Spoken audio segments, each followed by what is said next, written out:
Well, hello there, everyone. Welcome back. Appreciate this second try. Let's hold on a moment. Let's bring our special guest on. Brother Jamie Graham, can you hear me, brother? Can you hear me, Jamie? He's shaking his head no. All righty. Oh, now he's got me. All right. Okay.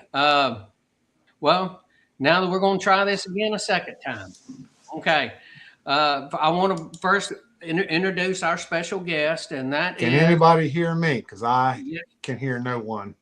You can hear no one. Okay. John, you shaking your head like you know what's going on. Well, not really. I'm watching y'all. I know we can hear him, but he can't hear us. But we can hear each other. So there's something going on. I don't know if he was on a phone earlier. So I don't know if he's still on his phone, if there's some kind of audio issue there. Maybe it's turned down. But we're not having much success at it tonight. Okay. Are you still working from your phone? Well, Jason, while you chat back and forth, I'll talk here a minute. So our folks that are joining us, we'll say hello to some folks while y'all figure some of that out here in the background. We want to say hello to all the folks that are joining us here on the program tonight on second try at this. Derek Glover jumping in from Jamestown. Hello to Derek tonight. Also, some of our Tennessee folks on here tonight. Of course, David Pope jumping in, trying it again. We'll try to make it through it tonight. Mm-hmm. Our friend Mr. Carl Jones just down the road here saying hello to us. A happy Thursday. I'm going to say Friday. I'm ready for the weekend. Also, Wes Franklin joining in there from Missouri. Of course, Tony Griffin joining us as well, our Lieutenant Commander-in-Chief. Good to see him on tonight. Lots of other folks. Charles LeRae jumping on this evening. And several folks here with us tonight, Jason. So it looks like it's going to be an interesting show. We'll talk through this, and hopefully we'll get this figured out. I'm not getting anything from you guys. Okay. Well, okay. I think now here's the thing. Before all this started, when it was just me and him, before we went live, it was perfect. Perfect audio, perfect video. And then once we went live is when we started having the problems. So I don't know what the deal is. But everything was fine before then. So that's the reason why. And he come on about 20 minutes till. So we were working through all of that, and it wasn't a problem. Yeah. So, well, I guess. Can you guys hear me? We can hear you. Yes. That's the reason I'm not hearing anything from any of you. Okay. Yeah. Well, Jamie. Let's do that. Let's do this, Jason. How about you've got his number? Do you want to communicate? What do you think about see if we can reschedule his interview and give him the proper time that he deserves and make it a little easier and see if we can reset that up and figure this out before the next show. So make sure he's good to go and we can kind of swing this for a little while tonight. I think there's several things that have probably been sent in we can go through and if we can't figure out his audio issue tonight, we can try to get that rescheduled. Yeah. And right now I just sent him a message asking him if he wants to reschedule. But that's the thing is he can't hear me. So I'm hoping he checks his phone. Yeah. If he's using his phone, that could be the interesting part. Yes. So, well, and then Carl Jones has to be Carl Jones, you know. It was in the Army, right? Yeah. Well, I'll just send Jamie back a message and tell him that we'll just reschedule, and then we'll try this again. And that's the thing is everything worked until we tried to go live. It's one of those things. It's a software thing. Sometimes these issues happen. We expect them. We just kind of go with them tonight. We do appreciate our viewers kind of hanging around with us. I see Wes Franklin asking me about that ice cream, guys. In between that little segment, y'all couldn't see when I was behind the scenes. The ice cream, it's gone. It didn't last. It didn't melt. I enjoyed that this evening. Lots of folks on with us tonight. Jason, we'll say hello to some more folks. David Daniels jumping in here with us this evening. Again, hello to him, Mr. Roy Hudson, on tonight. Hope Roy's doing all right. Glad to have you back here tonight. A lot of our regulars we see on the SCV chat programs throughout. Mr. Kim is joining us tonight there, as well as Jason Lloyd joining tonight as well. All right. Well, I see Jamie. Let me try to add him back. And Jamie, can you hear us? I'm hearing you fine now. All right. I can hear you. Good. Can you see us? Yes. Well, hallelujah. We've got there some work. You go. Yes. I've been working on it on my end, looking at you guys and going, I don't understand this, but all right, well, here we are. Yes, we are. We're up and working. We're up and working, and that's a wonderful thing. And Jamie, I'm glad you're here. And everybody, this is Army of Northern Virginia Commander, Mr. Jamie Graham. Jamie and I've worked together on several projects. In fact, we're working on one together now. Jamie, I'm going to give the disclaimer again. And that is, and the disclaimer is this: the views and opinions that are going to be expressed tonight, they are just the views and opinions of the person that is expressing them. It's not the views of opinions of the Sons of Confederate Veterans. It's General Executive Council or any division, any brigade, any camp, or any subsidiary. It is just the views and opinions of the persons that are speaking them. And that is our disclaimer. And I want to thank everybody for sticking around. We had some technical difficulties. We're working now. And Jamie, how do you feel about just coming over and just start talking about the man himself, Jamie Graham? I don't know if there's a whole lot to say about that. What do you guys want to know? I am your AMV commander. Most of you know me by now. Business owner, Conway, South Carolina, ex-vet, 12 grandkids. We'll throw a little thing in there for us. Our GEC meeting this March a year ago. I know, Jason, you were there and you saw what happened. I had to, just as we were starting the meeting, I had to leave abruptly. And of course, I came back in and I was visibly shaken. But my 12th grandchild was born at 27 weeks. Just to let everybody know, next month she will be 1 year old. She's gaining weight. She's doing everything on her own. She's just as happy a camper as you could possibly imagine. So we're doing really good on that. Well, and that was such great news to be there. Are we still there? Yes, sir. I'm still here. Are you here? Okay. I believe he has dropped out again.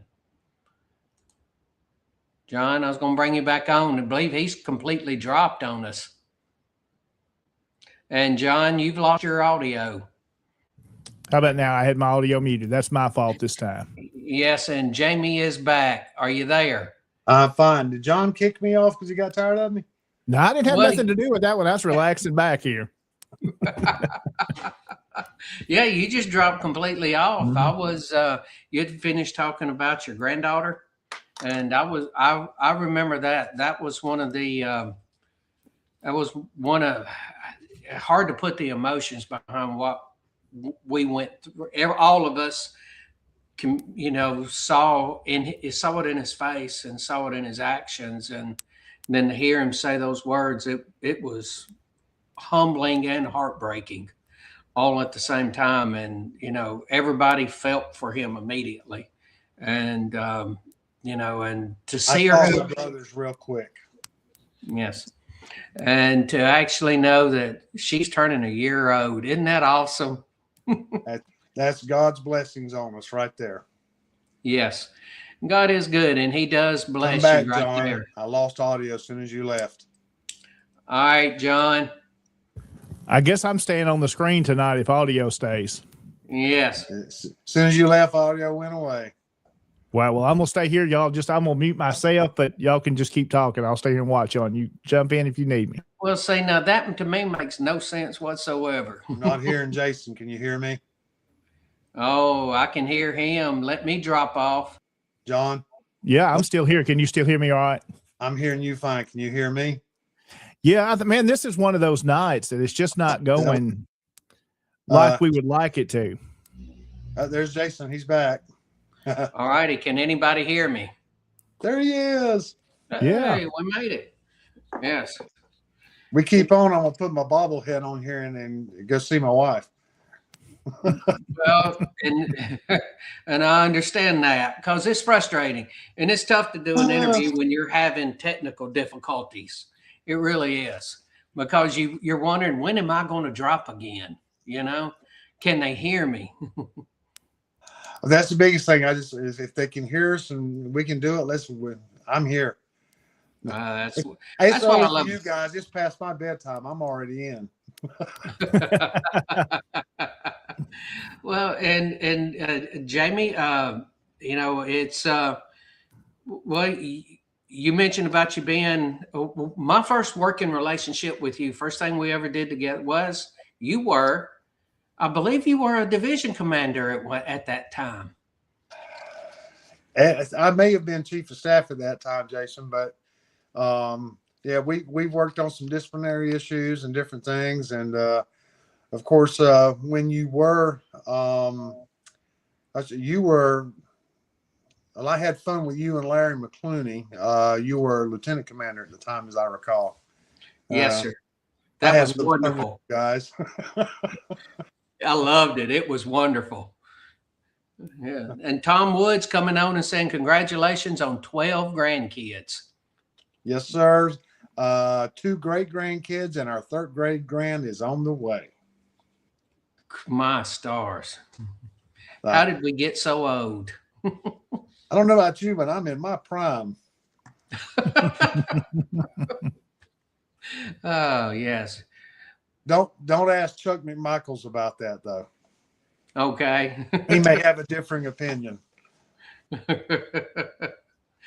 Well, okay, but I can remember I was lieutenant commander, and I came to the division reunion and got to actually meet you and really start talking to you there, and then visited again when I was commander in chief, and we had a good talk then, and so tell me. Okay, you've talked a little bit about yourself now. You mentioned about you being a business owner. So what have you been doing? I know that you come on and you visited with SCV Chat when you were running for Army of Northern Virginia Commander. Can you tell us what's been going on in your life since then? Well, in my life, bringing in the extra grandkid, actually 2 extra grandkids, the great grands. So been busy in that part. My business side, of course, there was some talk about where I go from here as A&B commander. And so I've been busy trying to get my business set up so I can start looking towards semi-retirement. But in that process, I've been running up and down the East Coast, having myself a ball, running up to Maryland, North Carolina, Virginia. I think one of the most fun trips is I did Virginia and West Virginia division reunions the same weekend. That's fun. Mm-hmm. And I also found out that West Virginia has more weather than anybody in this world. I left Virginia and the sun was shining, and through West Virginia, I saw sunshine, sleet, rain, snow, ice, and then I got back to sunshine. So it's like, okay, that was fun. But I've been doing a lot of speaking engagements and visiting different camps and stuff. So it's been fun. I think the biggest thing as far as what we've been doing is some of the work we've been doing with the GEC. Mm-hmm. I know you've been working with me on a couple of things, and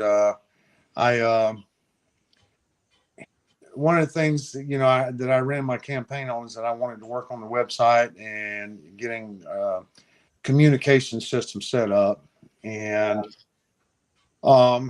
interesting, Councilman Roy Hudson, he pretty much ran his campaign the same way I did and on the same platform. And he and I both approached Commander Kennedy on some of our thoughts. And Commander Kennedy immediately opened up a website communications committee. Roy Hudson, he is the chair on it, but I am on that committee. And we've been working trying to iron out some things to get our communications and website set up like it should be. Right at the moment, we've got 3 different bids that were put out that I think Adam may have gotten the bids in now. We're looking for some help with the website and hoping we can find a communication system. Possibly what we're looking at is a communication system that starts at the top and works its way all the way down to camp where we have dedicated emails for all the officers and camps in the NCV. Okay. Because you and I talked about that. Yes, we have. We did the program about 15 years ago here in South Carolina. We used the Gmail system, and it's a very effective tool. Of course, when you start talking going wide, it can be a little more taxing, I think is a good word for it. But we're looking at different ideas. I've talked with Commander Jimmy Hill, and Alabama has a similar program. It's not exactly the same as ours, but of course, we're putting our heads together too and try to figure out what's the best direction to go with this. And again, you and I have talked about it too. I think we've got a lot of support for it, and because it's 15 years ago, people weren't really as tuned in on emails, but nowadays everybody's got a phone with camera and email in the back pocket, no matter where they're at. So, but I think we'll have that set up fairly easy and fairly quick. Well, and I will agree with that. I know from my experience, and I'll just talk briefly. I'll talk about my current experiences I'm having as a division adjutant. Anytime that a camp changes officers, I've got a new set of email addresses I have to put in to communicate with. And that's what we're talking about addressing with this. Isn't that correct? That there's going to be more of a defined address to different positions? And I'll let you speak to that. Yeah, and that's the game plan and what we like.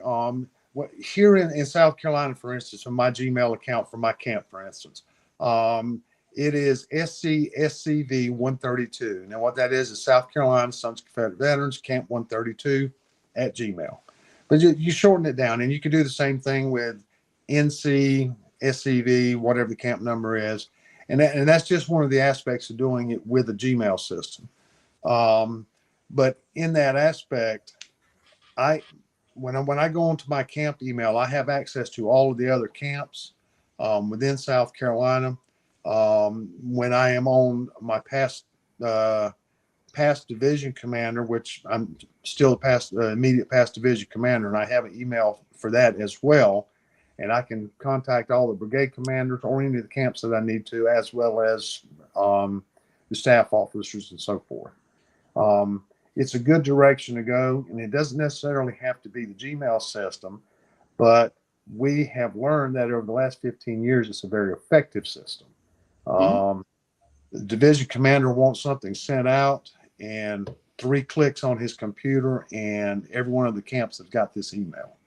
Yes. Now, the one thing that we do with that, the camp, with the camp commander or a designated person that he has. I mean, he can have an IT for this, communications guy, he can have his lieutenant commander do it, adjutant, but have a person that is set to handle those emails and make sure that when the commander sends an email, that he gets it out to all the membership. So it's the camps you rely on the camps to put their camp emails together. Mm-hmm. But the communication system is working really good with us. And again, talking with Jimmy Hill, theirs have worked very effectively as well. And I'm hoping that between all of us, we can get this put together. And if we can find the right website, we might be able to actually do it through the website, all in one token. The biggest key to it is no matter who does that system, you've got to have somebody to maintain the system. Yes. But it's just, well, for instance, in January, my camp finally, we got a new camp commander. And the night that I swore him in, I handed him a piece of paper and there's the email address for the camp and there's the password. Mm-hmm. You go ahead and log in, it's yours. And it's just that simple. Now he's taking care of the camp emails. Yes. And that's one of those things. It starts as a grassroots, like you said, but you were talking about this as being a top and for a feeder down. And, you talk about doing it on the national level. You're talking about doing it at division level, Army level.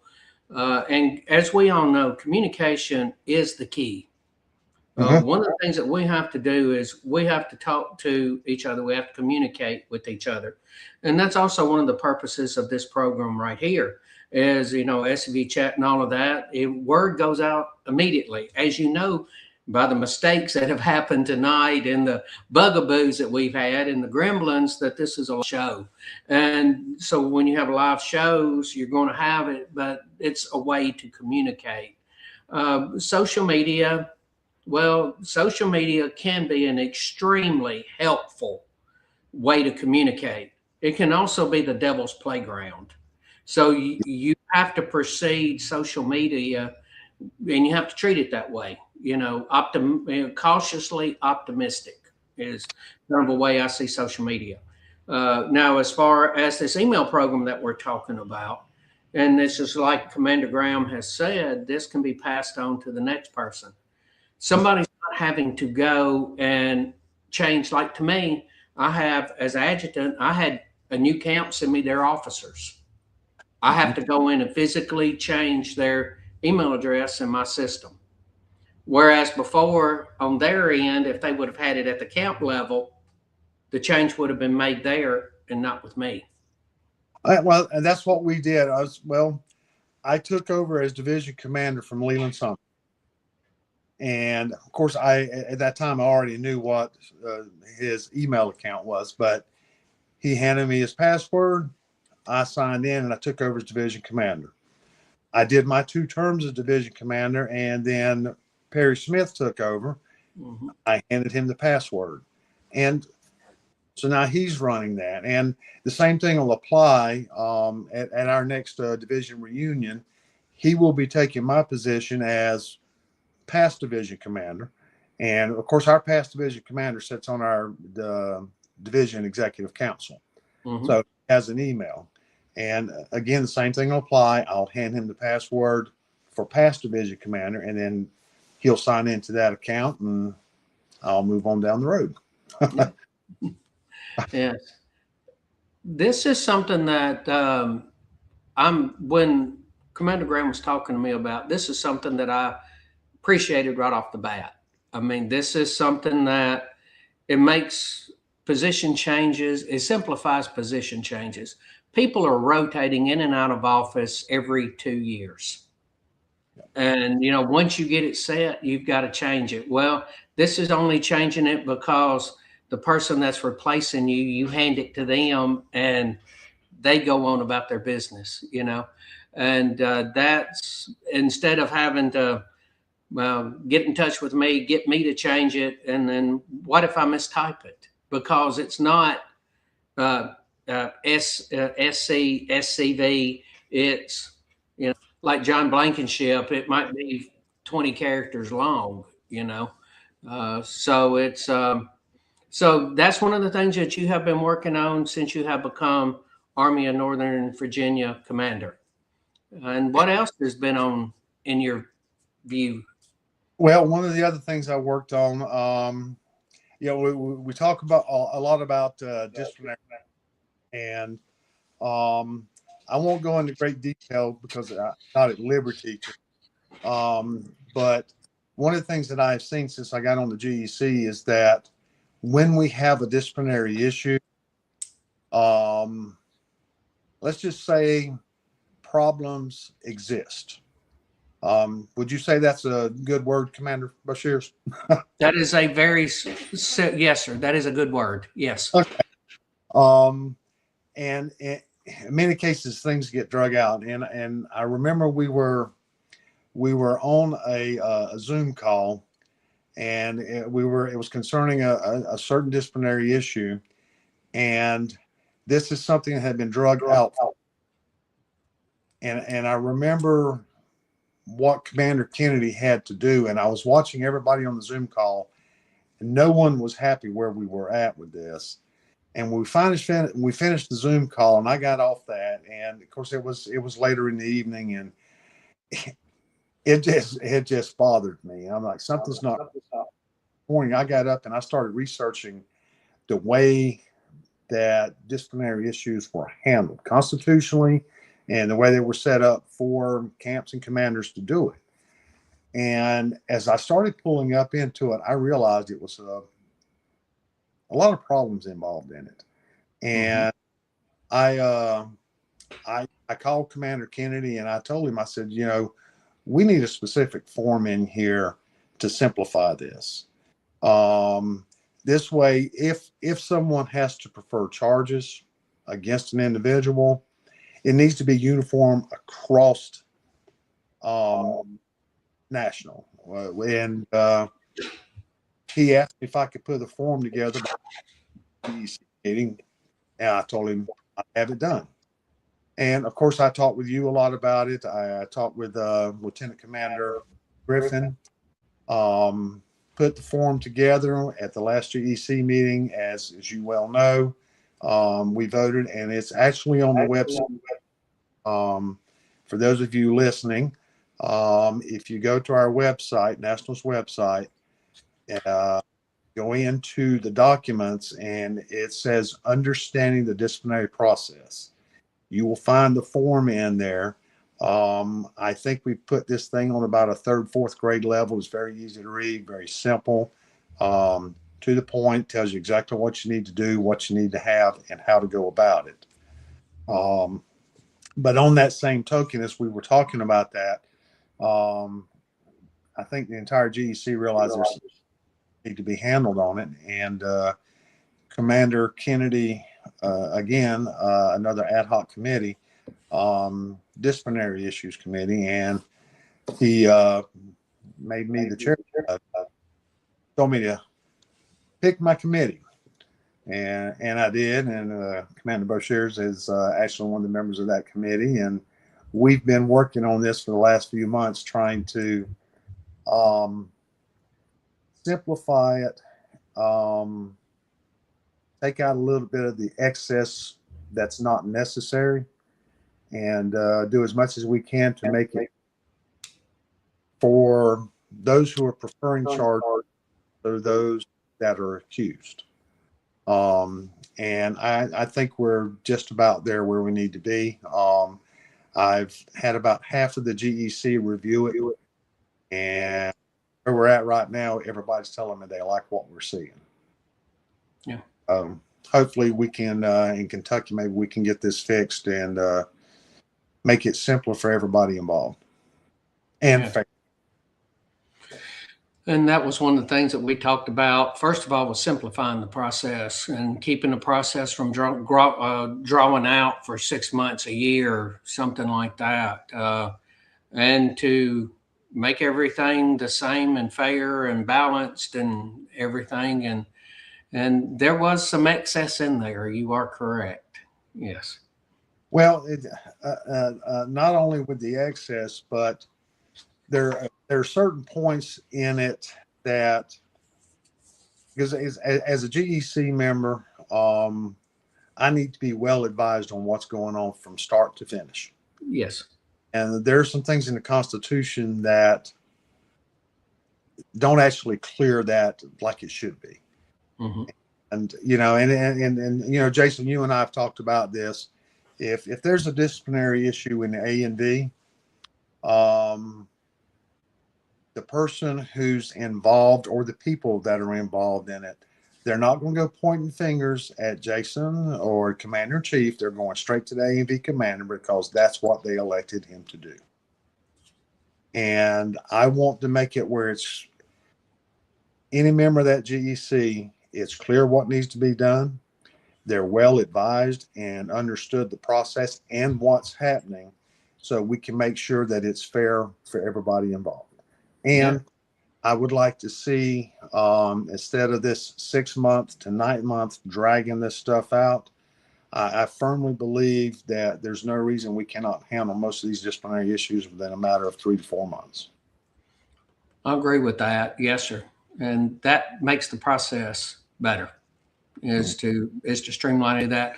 And again, as you mentioned, communication, because you're going to be communicating on the GEC better on this, because how the GEC has to make, and has to make a good decision, and to make the best decision, you have to have the most amount of information that you can have, and you don't need it cast upon you. Now make a decision.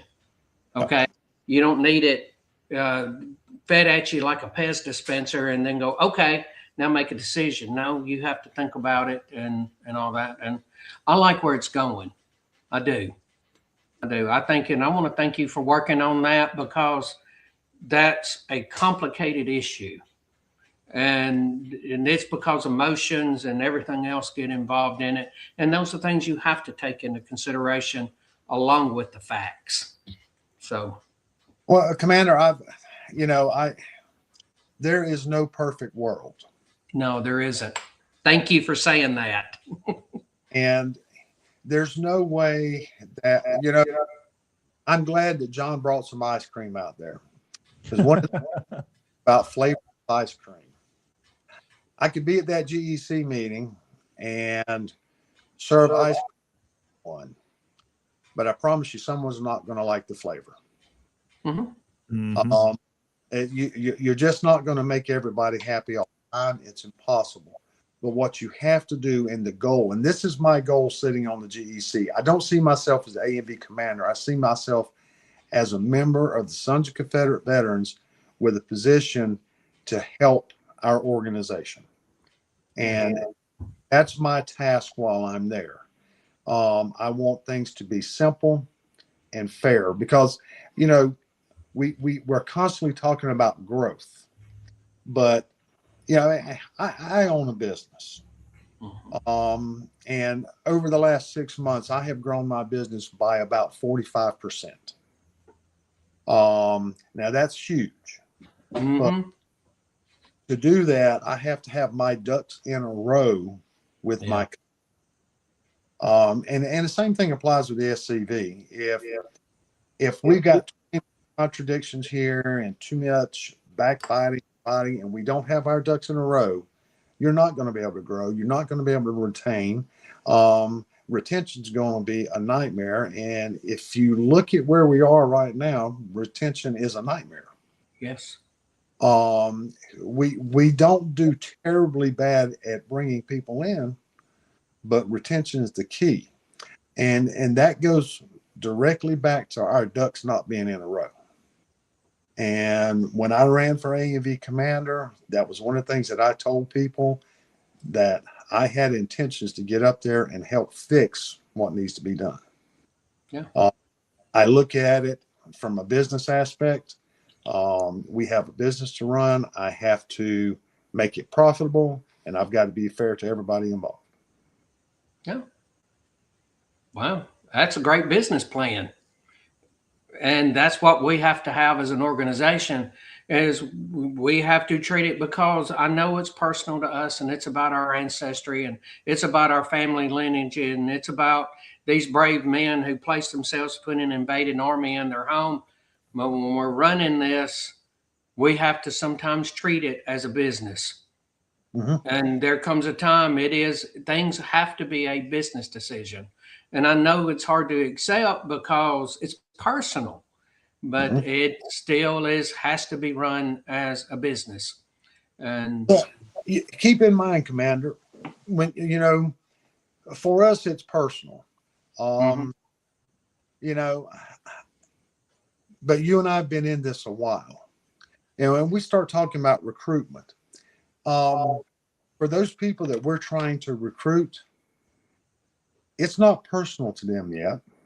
mm-mm, It gets personal when you get involved and you truly realize what it is. That's when it gets personal. okay, Uh, and I remember when I was in Virginia, and I made the statement that if you're in this room and you're not SCV first, you're in the wrong room. And I I thought they were going to give me a standing ovation. They shocked me with the applause. And as a matter of fact, Commander Kennedy was there, and I looked over at Tony Griffin, Lieutenant Commander, and he looked at me, and I looked over at at Donnie, and we're all a little bit amazed because of the applause. And then it shocked me, but it told me that these people, they are SCV first. This is personal. mm-hmm, This is in their heart. And those people that we want to get in here, they're not there yet. So we've got to figure out how to reach out to them and bring them into the fold so it does become personal. Because it's more than just cleaning up a cemetery, it's more than cleaning off a tombstone. Um, this is a history that we live. I live and breathe it every day. This is our family we're talking about, and we we've got to do everything we can to make it work for those that are going to be coming in as well. So, how do we work on retention? First thing, up our own backyard. okay,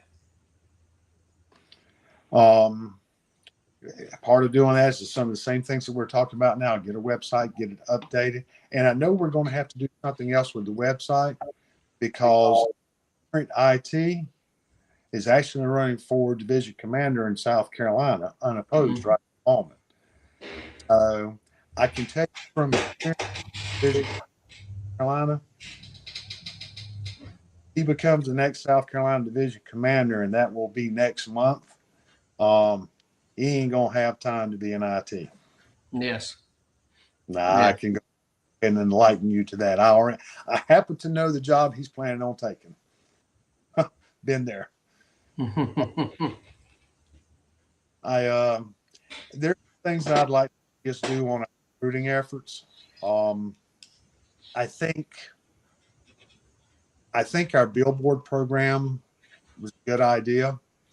I know there were some people that didn't like it, but Commander Chuck McMichaels, he gave me some numbers because I actually run some test numbers on the billboard program that we did recently that Lieutenant Commander Griffin had put. And the numbers that Chuck told me sounded really good. And so I went back and I was looking at one of the issues with the billboards in the past. And you and I had talked about this before too, Jason. Um, the You could drive around and you see SCV billboards. There was no uniformity in them, and I saw a lot of beautiful billboards. Now, for me being an SCV member, being an AV commander, when I drive by and I see a billboard that's too busy and I don't have time to read it because I'm running 70 miles an hour down the interstate, but I saw the SCV logo, so I knew it was one of our billboards. Um, but I know what it is. That guy who doesn't, we talk about us being the best kept secret in the world. I mean, here we are since 1896, 1894 technically, but and we're the best kept secret in the world to be around as long as we've been here. And so we need our image out there, but we need for people to be able to catch it. I can see a busy billboard and know what it is, but to get that guy who's driving down that road, I like the way we did this billboard program because it worked. And according to Chuck, we had some good hits on it. Yeah. I would love to see us expand on that. I've said it before. I told you earlier, Jason. I said I would love to see a guy who's leaving, say, Pennsylvania and driving through Maryland on his way to Florida to vacation. And when he hits Maryland on I-95, he sees our billboard. He gets to Virginia, sees it again, North Carolina, South Carolina, Georgia. And then he gets to Florida to his destination. It's like, what is this? By the time if he left Pennsylvania, by the time he got South Carolina, he'd have his wife go over there, pull up that website. What is that? And of course, on the website, this goes back to this key. We've got to have something there that invites them. And while he's in Florida, do we have museums in Florida? Right. Yes, we do. He's vacationing down in Florida. When he hits on that SCV tag off of one of our billboards, we'll be able to find a museum in Florida that he can stop by and visit. Yes. He hits that and he sees the museum that we have in Tennessee, our museum. So this is some of the thing where we can start bringing people in. I love the idea of bringing in teenagers and kids, but we all know that teenagers and kids are not the ones who have the money. And you've heard me say this before, a teenager or someone in their 20s, the SCV is not what on the majority of them's mind. And it's not until, men are looking at women on average in their 20s and 30s. They're raising kids from the women they were looking at.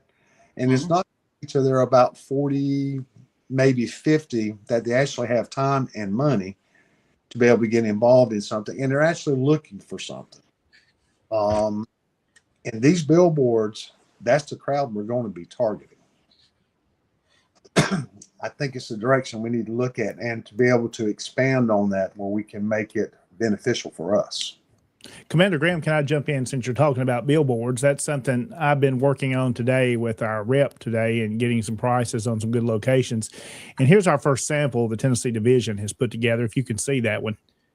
It simply says Southern History Matters. It's got our Tennessee Division website and General Forest. They're real simple text, big that you'll be able to see. Looks good. So we want to get those out there, find them in the right location. Something we've talked about in our division executive council meetings is where do we want to target most? Are we getting a place that people are actually going to catch it, that they have interest in us? We know there's some areas that are just not going to do us any good at all, but some that it's our prime location to recruit and we need to be seen there and visible. Yeah, no question, it works. I learned this in business. I had a friend of mine one time. He opened for those who don't know, I own a pest control company, Absolute Pest Control. And I had a friend of mine, we had worked together at Orkin years ago, and he opened the company about a year before me. And he got his nice truck. He had it all lettered and painted up and everything. And he came over to the house and he's like, Jamie, what do you think of my new truck? And I'm like, man, it's a pretty truck. What do you do? And he's like, what do you mean? I says, there's so much information on that truck that I can't find the name of your company or how to contact you. And Jason, you've seen my trucks. They're very simple. Who I am, what I do, and how do you get in touch with me? Because at 65 miles an hour, that's about all they're going to have time to see. Yeah, something quick, how they contact you, and something that just stands out quick. Quick, it grabs their attention. They know what you are, what you do, how to get in touch with you. Yes. And I like the idea of the billboards for several reasons. When I was CIC, there was a camp that won the camp with the most growth in a year. And that was because they had advertised and they had used billboards for their advertising. And it was Pensacola, Florida. It was the camp in Pensacola. And they had the largest membership growth. And that was the only thing I could hang that on, was the fact that they had placed billboards in strategic areas. And I'd like to kind of get us back to the point, and Jamie, if I can borrow something that you were headed down when you were talking about the fellow that was leaving. He was leaving Pennsylvania, and he sees one in every state. I want these to be like the old Burma shave advertisements. I want people to count them and look for them. You know, if we can get to that point where, you know, they, like you said, he crosses into Maryland, he's into Virginia. By the time he's getting to your state, South Carolina, he's looking for one. And he's going to say, okay, that's the sixth one I've seen on this trip. And, you know, there has to be some similarities between them, so people can easily recognize, like the SCV logo or something like that. Because I know we say the speed limit's 70, but we've all been on the interstate. Come on. So we know that, no, not me. I set my cruise. You know, I never did. How fast I drive. Yeah. So I get accused of running slow all the time. But anyway, but I like and to borrow your and to continue to use your mindset of when a person leaves and goes on a vacation.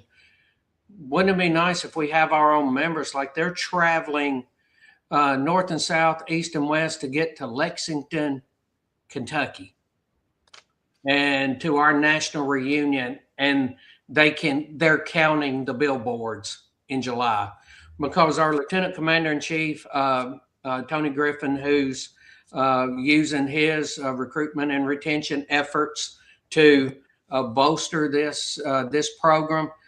He's, you know, if I give him $500 to camps to give them to, to divisions to be able to sponsor these. And wouldn't it be nice for them to be, and he said he was going to extend it.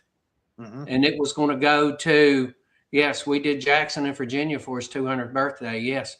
So, you know, and let's say that he extends it and it's June, July, and August, or it goes until he goes out of office, and, you know, and it goes through July. Well, wouldn't that be nice if we're at the national reunion and people are counting the billboards coming to national reunion? This needs to be a thing. It needs to be so many of them that it's like Burma shave and you count them.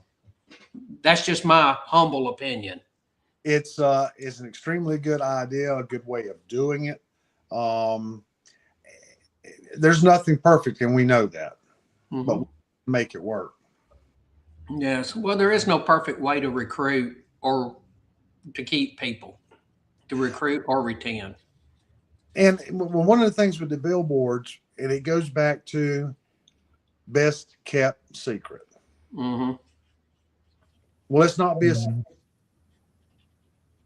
You know, if we're such a secret, then let's fix it. Yeah. Billboard is one of the prime ways of doing that. You know, there's our logo. There's a quick message, quick website, bam. And the ones we put out there with Robert E. Lee on them, those were perfect. They looked good. They worked. And it was a recognizable face. So this is a direction to go to make this work. Yes. And I actually personally think the billboards are a great idea. I know people say, well, they're antiquated or whatever. I can tell you, from as much time as I have traveled, and I traveled a lot when I was in, you know, and still do. Well, I depended on billboards. And I'm just going to tell you, when you're going down the road and you're saying, okay, I'd like to stop 50 miles ahead. Well, you're starting looking at billboards for mile marker. You're at mile marker 200 and you want to stop at round 250. You're looking for stuff at 250. And it also was a great way to, well, pass the miles, so to speak, is by reading billboards and doing that. So to me, I use them. And to me, there was a reason why they've been around since people have traveled. Go ahead. If you get on an interstate, guess what you see? Billboards. And they're everywhere. And as long as every one of us have been alive, they've been billboards out there. So clearly they work. Mm-hmm. And we've got to get our name out there somehow. And I think that's one of the simplest. And our target crowd, we want to get. I would love to see anyone from the age of 12 right on up joining our ranks. But our crowd's got to be the crowd that's got money, and those are the ones that are on the road. When I say got money, what I'm talking about, we get that child in here, and that's a good thing. But somebody's paying that child. And if that kid's coming in, you know his father's got an ancestry. Well, who's paying for that kid's dues? Who's bringing him to that? And that's the guy we got to be targeting. Yes. You know. And again, when that guy gets at 35, 40, 45 years old, he's looking for something to do besides fish and hunt. Because his teenagers ain't wanting to talk to him anymore. Trust me, I got 12 grandkids. I know exactly how that would play out. Well, yes, and you're right. At a younger age, you try to plant the seed because, and let's just be honest, I grew up calling it perfume and gasoline. That's what my older uncles called it, because you hit that age and you're in the cars and gasoline and girls, perfume and gasoline. And then you go and you get married, you get a job, you're raising family, and then you come back, and that's when you bring your child in. And we all know, and the kids are. Somebody asked me one time, well, what's the perfect age? The age of interest, which can be somewhere from the cradle to the grave. I mean, and I don't want to say, well, I'm trying to get this group of people. No, I want anybody who's interested and who shows it and who likes this. I mean, it doesn't matter if it's a 6-year-old kid and he loves to come and see a reenactment. That's who I'm interested in. If it's his grandfather that brings him to the reenactment, that's who I'm interested in. So, even if they're not members, if they're into that, maybe we can bring them into the organization, And like you said, a lot of times when I've talked to them about it, I've been reenactment clothes, I've been reenacting and talk about it, mention the Sons of Confederate Veterans. They go, I've never heard of them. And the billboards is a way to remove the secrecy, don't pay attention. We all know the thing in Wizard of Oz.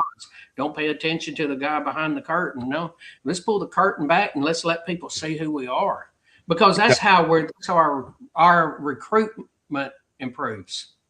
And then we have to have our ducks in the pond before we can keep them. So yes. So Jamie, where do you see this going in the next year? Because what are your future plans over the next? Now that you're A&V, you've got you're running for re-election. Where do you see all of this? What's your goals? What is interesting Jamie that's keeping him up at night, making his mind work?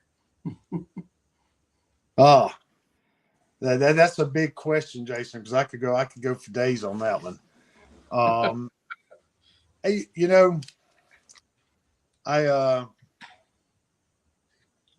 I'm intending to run my second term as A&B commander. I think we've gotten a lot of work done so far. I'm nowhere near finished with what we're doing. I'll make no bones about it. At this point in my life, I am thinking from A&V commander, lieutenant commander in chief, and possibly the full boat. I'm working myself to get into a semi-retirement stage where I can go there. And Jason, you know me a lot. I mean, the people that are on here that know me, it's not about a title to me. No. But I can tell you, that gives me another 6 years in a position on that GEC to continue doing the work that I'm doing now. And not and this is not patting myself on the back, because it's an effort with members of the GEC. I work with you. I've worked with Larry. Me and Tony work all the time. I'm working with Chuck on different things. Um, it's a community effort among friends, to try and do what needs to be done and to protect our membership. And I also understand. I mean, you look at Chuck, for instance, Paul, um, the years that they have been on the GEC, and there will be a point where you get tired, and you need a breather. I mean, it's human nature. But I'm fresh, and it's it's new and it's exciting, and I see I see things where I think that I can help from my past experience in business and military and everything else that I've done throughout my life. I think that I can help the SCV moving forward, to help us grow and help us start retaining our membership. Yeah. Okay. Well, Tony, and few people popped on, and I was thinking about something that our Commander in Chief Tony Griffin said earlier about the billboards, and then I was kind of thinking about this when you were mentioning what you did during yours, and then about not seeking a position. That's what I've noticed. You're not there. There's work. Okay. Tony works. You work. It's not positions. When you take and you get into this, whether it's Army Commander, Army Council, it is a camp commander. There is a job that comes with all of this, and it is to do the job. If you treat it like a position, is when things start to fall back. And when you have a guy and he comes in and he likes being the camp commander and he treats it as a position, well, the camp's going to become stagnant. Because, and first of all, since he's not doing any of the work, he's fine with being commander for 10 years. Well, the camp becomes stagnant over time. And then, but you look at the work, and that was one of the things we were talking about earlier with Tony Griffin, working with the billboards and all of these things, that the work is being done by men such as yourself and by men such as Tony Griffin. And it's not treated as a position. Working with you, when we were working on this disciplinary, it was very clear it's what's the best thing to do for the organization. That's the first thing I took away from our conversation with that. What's the best thing to do for the organization? So, and that's what, y'all don't treat it as the people on the GEC, they're not treating this as okay, well, hey, I'm so-and-so. It's, well, we've got this work we've got to do. And that's what I like. And now, would you like to talk about anything like that, or are you? Well, and I like that. When you and I were first talking, you asked me to come on tonight, and and we were talking about what should be our dress and the general attitude here. And I told you I wanted to do it casual. Mm-hmm. I could sit in here in my suit and tie with my little AMV giggle and all that kind of good stuff. But that's me trying to be AMV commander. I want to come in here. I am an SCV member. Mm-hmm. I want to see things get. With Tony and I had talked about it, because there had been rumors of me running for lieutenant commander this next term. Mm-hmm. And when Tony and I were talking about it, I told Tony, I says, I can't do it now because my job, my business, I would not be able to do the duties of the lieutenant commander to my ability, and I know I can't. My job, my business takes too much of my time. Now, what I do in the AMV up and down the East Coast, it's not a problem for me to jump out there and take a day or two extra with the weekend. But now for Jamie to jump on the airplane and fly to Houston, that took a little time away from my work. And I know as lieutenant commander and commander in chief, that is part of the duty. And that's why I stepped back from it, because I know that I can't perform the duty to the best of my ability at this point. Yep. But on that same token, I know from my conversations with Tony, Lieutenant Commander Griffin, and my conversations with Commander in Chief Donnie, we are of the same mindset of moving the SCV forward and doing everything we can to protect the SCV while moving it forward and growing it. And when the three of us are having these conversations, we're not talking titles. It's Tony, it's Donnie, it's Jamie, it's what do we need to do to fix this? And that's where I see myself 6 years, maybe even 12 years from now, depending on how we go. Yeah. Wow. You know, I hate to say this, but that's almost the perfect way to end this interview, because you just actually put the chocolate into the vanilla ice cream with those statements out there. Well, it was the only way I could get some. John wasn't sharing. Yeah, it was gone too fast. Y'all didn't know I was going to have that tonight. Well, folks, I know that we had to stop and start, and right now, since we started with those restart, we've been going just a little over an hour. I'm going to open the floor again to Jamie, see if there's anything else that you would like to finish up and say, or John, if you'd like to ask a question or two. Well, let me ask you something, Jamie, if you don't mind. Tell me a little bit about our folks that are watching tonight that may not know you very well. What are some of your accomplishments as like a past division commander, even in a camp level? What are some things that over years that stand out that you've done that you're really proud of that you can kind of use on that resume? I was kind of putting you on the spot.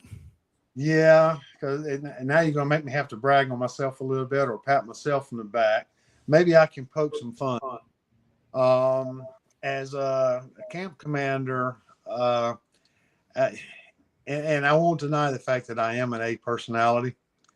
And I remember as a camp commander, we're doing the awards and everything, and I was going to division reunions prior to being after being a camp commander, and I kept seeing this one camp going up here taking all kinds of awards. Mm-hmm.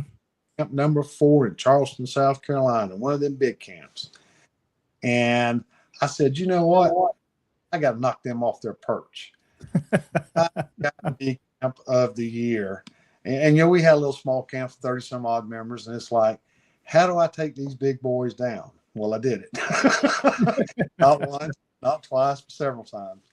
So as a camp commander, we had fun because I brought the camp together where we really worked, and we were able to show that a small camp can do as much as a big camp. You just got to get out there and do it.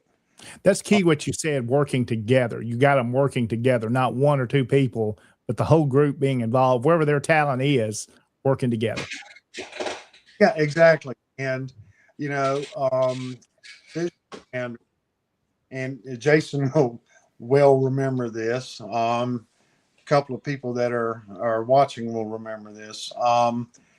When I did division commander in South Carolina, it was one of the closest elections in South Carolina history. And when I closed the meeting out after I was elected, I would say that turmoil would be understated. Mm-hmm.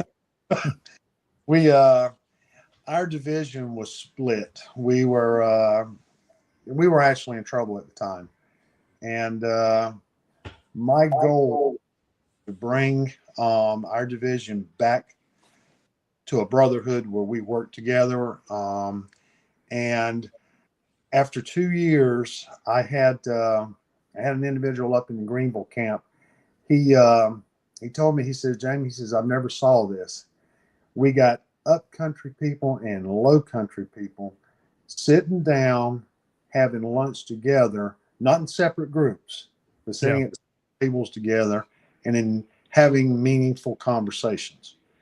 And it, when I ran for re-election, no one ran against me, which I thought, after 2 years of working this, I thought it was odd because I just knew I'm not going to run for re-election because someone's going to assassinate me or something. But it actually worked out really good, and it wasn't just me, but one of the things that I did when I started working on my staff, I made it a point to not just go after people I knew or friends. I didn't want that. I searched out people that could do the job, and there were a couple of people that I put in positions that I know didn't support me as division commander. Mm-hmm. They knew the job, and I think that combination and us working together for a common goal was able to bring our division back. And I'm very proud that I was able to help move these men to get us back. And South Carolina right now is a fine-tuned division. We are working hand in hand now jointly with the UDC. And so we've got a lot of stuff doing, and we're actually trying to bridge with the MOSB as well. So we're doing a lot of work there, and I'm very proud of what I've done there. With the A&V, time will tell. Time will tell. Well, I think it's important to see that you're focused, and even though you haven't really said that unity and bringing people together, it shows in what you've just described there that is a goal there as well, to bring the organization even closer together. Mm-hmm. It's been great tonight. I've enjoyed this. I've got to sit back and just listen and learn, and have enjoyed the evening. Well, and if I may say something, South Carolina is a very good division. I've been there to their reunion, and I think you have your reunion up. I believe it's March 21st. Yes. And right now I'm planning on being there because I have enjoyed every time that I've ever been to your reunion. It's a very good group of men, and they are hardworking men. And I enjoy being around them every time I leave. And there's a simple reason why. And I'm going to be selfish for a moment. I go there because when I leave, I take something with me. I take being a man, and I take the knowledge that they have, and every time I learn something. And that's the reason why that I like going. And I'm looking forward to being there March 21st. Looking forward to seeing you, Commander. Yes. Yes. And Jamie, again, our special guest this evening is past South Carolina Division Commander, current Army of Northern Virginia Commander, Mr. Jamie Graham. And Jamie, again, I want to thank you for visiting with us tonight. And even though we had to work through these technical difficulties, what I liked about it was because I sent you a message saying, hey, if we need to reschedule, and you go, no, if we can make this happen, let's make it happen. And I love that straightforward approach. Let's work through the issue. And I like that. And I appreciate appreciate you coming on and visiting with us. Everybody, I want to thank everybody. Thank our esteemed Jamie Graham for visiting with us. Jamie, would you like to finish up and say anything? Esteem is a funny word coming about me. I want to thank all of you guys for hanging in there with us. The technical difficulties, but that's the key. That's what we do. We work through things, we fix it, and we make it happen. Mm-hmm. And for all of you guys that stood there and kept watching me bobble my head all over the place, because I do not. Everybody, if you know me, I don't like cameras. I don't like film, but it's part of the territory. So, but I appreciate y'all hanging there with us. And you guys, if you need me, it doesn't matter where you're from. I'm here. All you gotta do is call me, and Jason can verify this. Call me. I missed the call. I will call you back, and I'll call you back soon. Yes. Yes. And he does. I've called him and he's called me, and we missed each other's call, but we still make contact back. Right. Yes. And as Jamie said, I want to thank everybody that hung in there with us tonight. We really do appreciate it because you saw us start and have issues, have hiccups. The gremlins come in and we had to cancel it and start back. So we start back about 7:20 Central Time, and it's around 8:30 Central Time now. Appreciate everybody sticking with us. I want to go ahead and talk a little bit about the shows that we have here. Right now, you're on Look Around Confederation, which is on Thursday night, 7 p.m. Central Time. On Friday night, we have Douglas Southall Freeman, David Pope. I don't know if David's still on or not. Hey, I think he's going to be going live. Every other week, he does a live show, so he's going to be going live for Friends of Douglas Southall Freeman, and that is at 7 p.m. Central Time on Friday. We don't have a Saturday night show, but Sunday night at 7:30 Central Time, we have Hardy on History with Michael C. Hardy. And on Monday, we have the show that started it all, SCV Chat. It's at 7 p.m. Central Time on Monday. And on Tuesday, you see John Blankenship and myself on Tennessee Tuesday on Tuesday nights, 7 p.m. Central Time. And David Pope is going to be doing a program on John Tyler. So you can join him tomorrow night and do a program on John Tyler. I want to think about the sponsors of the show. And they're scrolling along the bottom. Thank you, sponsors. We have Patreon members. You can go to scvchat.com /Patreon, and you can join the Patreon. Now it's different levels. $2.50 a month is Feed the Moose level. As you know, he always complains about being a broke college kid, even though that was a couple of years ago. He is, so we have Feed the Moose level. Then we have the $10 a month level, which is the real chathead level. And then we have a $30 a month level, which is the merchandise level. And you join that, and every few months that you're a member, they'll send you something, a label or something like that. And then they have the $80 a month level. And we have multiple sponsor levels. One of them is Chris Cummings. He is a John. Do you want to say something about him? You work Dr. with Cummings, of course, is in northern Mississippi there and does a fantastic job. We know one of his specialties is knee pain, Jason. So as we all get older, we're all going to deal with that. And he's a specialist there that can take care of that and get you a solution, get you back to moving better. So Dr. Chris Cummings, we appreciate his sponsorship of SCV Chat. Yes, and then we have past Commander-in-Chief Larry McClooney. You can go to booksbylarry.com and see all the books that he's written, and his latest one is Paradox of Freedom. And I want to thank past Commander-in-Chief Larry McClooney for being a sponsor on the show. And yes, thank you for popping that up. Yes, and that's the newest book, History of Black Slaveholders in America. And that's published by Scuppernong Press, which is our esteemed gentleman has been putting out the Confederate Veteran magazine, I think, for 23 years now. Mm-hmm. He's done it for a number of years. And then we have another sponsor with the 31st Regiment Engraving.com. Visit there. Now, that's coming out of California, but that's that's Todd, the commander out there who's doing that. And I want to thank him for everything he's doing. We want to thank our Patreon members. We want to thank our sponsors. And we really want to thank Jamie Graham for visiting with us.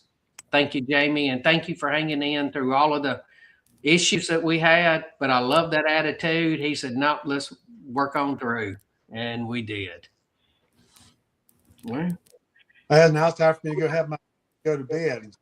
Yes, sir. Because it's 9:37 your time, and you're going to have to get up and go kill bugs tomorrow. Yeah, something like that. I'm trying to get Tony to come on down here and crawl under a few houses with, Well, yeah. I He's think an that'd old be lady good. scared of it. Yeah. I think that'd be good if you could get him. Y'all could crawl under some houses, and I think that it would go well. Well, Yes. I am going to have to throw this out because, while we were talking, and you're going through that, so I started scrolling through some of the commentaries in there, and I got to give a couple shout out here. I saw my squid friend Tony running his mouth about the Navy. I saw two of my jarhead friends. I think that would be Carl and Charles. And they were talking about, let me guys, the Army's the best, right? Roy Hudson's on there. He can back me up on this. Well, let's see. I was going to see if I could actually find where they were talking about that. Yes. I was going to pop their comments up. Let's see.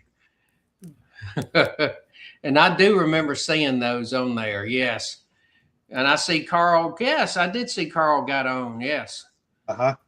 Yes. See, okay. And we got a few people that walked in saying round two. Yeah. I was being polite to them while they were sitting there making their comments. Okay. That's funny. That's funny. Oh, yes. I did see this Carl comment. Yeah, so did I. Then Tony had this to chime in. All right, Charles. Just for you. Well, and I want to thank everybody for coming on. I want to thank everybody for watching tonight.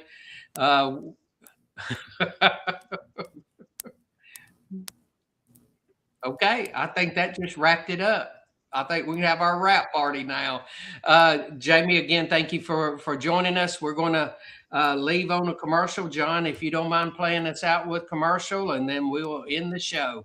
Thank y'all, everybody. Stay Southern. Appreciate it. Bless Dixie. Yep. Y'all have a good evening, and we'll close out with this. Was your great-grandfather a traitor or a patriot?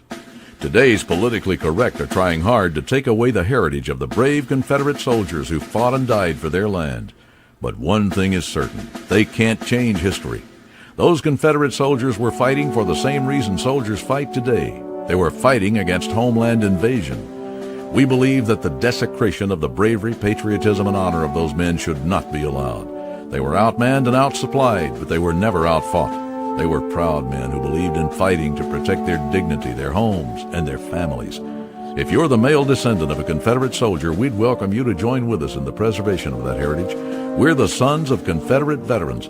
Check us out on the internet at scv.org or call us at 800-MY-SOUTH. That's 800-697-6884.